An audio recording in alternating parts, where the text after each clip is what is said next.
Bismillahirrahmanirrahim. Assalamualaikum warahmatullahi wabarakatuh. Bapak-bapak, ibu-ibu, mas-mas, mbak-mbak, khususnya adik-adikku sekalian yang dirahmati Allah dimanapun Anda berada. Kembali di IIP Channel bersama saya IIP Wijayanto. Kali ini kita akan membahas tema 3 pantangan. Jika kamu sangat mencintai mantan dan ingin mantan jadi jodohmu. Jadi tanpa kita sadari sesungguhnya ada begitu banyak pantangan-pantangan yang kita lakukan yang menjadi sebab kenapa hingga hari ini mantan belum kembali kepada kita. Semua usaha kita tidak ada yang berhasil. Yang pertama, kita ragu. Kita sendiri tidak yakin bahwa mantan itu mau dengan kita. Ya, kita berdoa. Justru kita nih yang berdoa agar mantan tidak menginginkan kita. Contohnya bagaimana? Nah, contohnya ya, kita sering tuh kalau curhat, kalau ngobrol mengatakan, mana mungkin mantan mau kembali kepada saya. Kita yang mengatakan demikian. Mana mungkin mantan mau kembali kepadaku. Tidak mungkin dia mau kembali kepada saya. Mikirin saya saja, dia sudah tidak pernah. Padahal ya, basicnya yang harus kita ketahui, apapun yang keluar dari lisan kita itu sesungguhnya adalah doa. Kita tidak pernah tahu di antara kalimat-kalimat yang kita ucapkan itu mana yang terkabul. Karena Allah mengabulkan doa ya pada waktu-waktu yang mustajab, pada keadaan-keadaan tertentu, pada tempat-tempat yang mustajab, atau pada waktu-waktu yang tidak kita ketahui. Jadi ketika kita sedang ngobrol, kita sedang curhat dan kita mengatakan demikian, ternyata itu adalah waktu ketika Allah mengabulkan semua doa, mengabulkan semua perkataan. Dan kita biasanya curhat itu kan lama-lama tuh, ngomongnya juga diulang-ulang, bahwa mantan tidak akan pernah mau dengan kita lagi.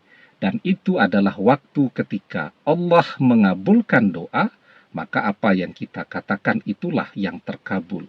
Mantan menjadi betul-betul tidak mau lagi dengan kita. Ya. Kemudian pantangan yang kedua, mendoakan sesuatu yang tidak baik untuk diri kita sendiri. Nah, contohnya lagi, kita mengatakan ya, apalah saya ini. Contoh ya, saya ini tidak punya apa-apa. Bagaimana mantan mau dengan saya? Nah, itu artinya kita mendoakan diri kita sendiri. Kita mendoakan diri kita sendiri tidak punya apa-apa. Terkabul, sama dengan yang pertama tadi, ketika kita bicara, itu waktu terkabulnya doa yang tidak kita ketahui. Terkabul. Ya, apalagi sebenarnya kita tahu itu adalah waktu-waktu yang mustajab. Contoh ya, waktu yang mustajab itu adalah waktu antara azan dan iqamah. Kita mendengarkan di masjid berkumandang azan. Kita sedang curhat di rumah atau by phone dengan teman, dengan sahabat, dengan telepon atau dengan video call. Azan berkumandang, itu waktu yang mustajab. Malah ketika waktu mustajab itu tiba, kita mengatakan seperti tadi, tidak punya ini, tidak punya itu. Padahal kita tahu persis bahwa mantan itu matre. Dia cuma mau kalau kita kaya. Kita malah mengatakan yang demikian pada waktu yang mustajab. Apa yang kita katakan itu terkabul. Dan kita tidak punya apa-apa betul. Mantan mana mau dengan kita. Ada juga yang curhat itu sampai semalam suntuk. Kita tahu persis bahwa sepertiga malam menjelang fajar itu adalah waktu yang mustajab. Bukannya berdoa, kita malah curhat. Ya kan biasa tuh kalau anak-anak kos tuh begadang begitu ya, sampai subuh. Ya, bukannya beribadah, bukannya berdoa, curhat. Dan ketika curhat mengatakan demikian, pada waktu yang mustajab, mengatakan tidak punya apa-apa. Terkabul yang dia katakan, jadi tidak punya apa-apa. Bagaimana mantan mau kembali kepada kita? Karena itu, doakan diri kita yang baik-baik. Jangan pernah mengatakan tidak punya apa-apa dan seterusnya. Ya, jadi katakan bahwa kita akan bekerja keras agar kita bisa punya segala yang diinginkan mantan, ya. Begitu, semoga Allah mudahkan rezeki kita sehingga kita bisa jadi orang yang kaya, berkecukupan, dan seterusnya. Nah, jadi doakan diri kita yang baik-baik. Pantangannya jangan pernah mengatakan yang tidak baik tentang diri kita. Ya. Kemudian pantangannya yang ketiga. Tapi sebelum kita bahas lagi lebih jauh pantangannya yang ketiga, jangan lupa ya, yang belum subscribe untuk memencet tombol subscribe dan menyalakan lonceng notifikasi agar Anda selalu mendapatkan pemberitahuan video-video terbaru dari channel kesayangan kita ini. Dengan subscribe, doa-doa kita selalu terhubung sehingga kita selalu bisa berdoa bersama-sama ya. Dan jangan lupa subscribe itu gratis ya. Nah, yang ketiga, kita yang kemudian tidak bisa bersabar di dalam berdoa. Jadi kita selalu mengatakan, capek berdoa, tidak terkabul juga kok. Sering kan kita mengatakan begitu, saya sudah lelah, saya sudah jenuh, saya sudah menyerah untuk berdoa. Sudah lelah, sudah jenuh, sudah menyerah, sudah capek dalam berdoa. Karena toh sampai hari ini tidak terkabul. Nah itu namanya orang-orang yang terburu-buru.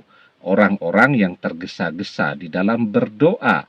Dan itu pula lah yang menyebabkan doanya menjadi tidak terkabul. Doanya menjadi tertolak.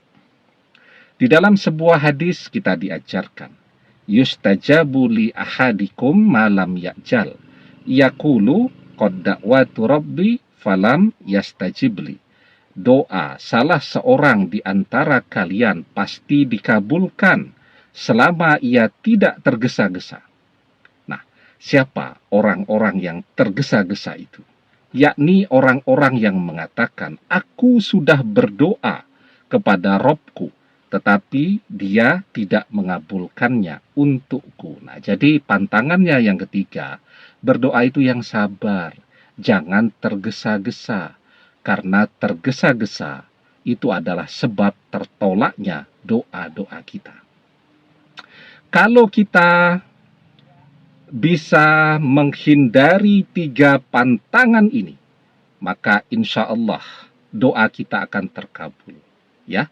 Kita hindari 3 pantangan ini, maka insya Allah doa kita agar mantan kembali sebagai jodoh kita akan terkabul. Ya, demikian. Semoga bermanfaat. Wallahu a'lam bissawab. Billahi taufik wal hidayah. Assalamualaikum warahmatullahi wabarakatuh.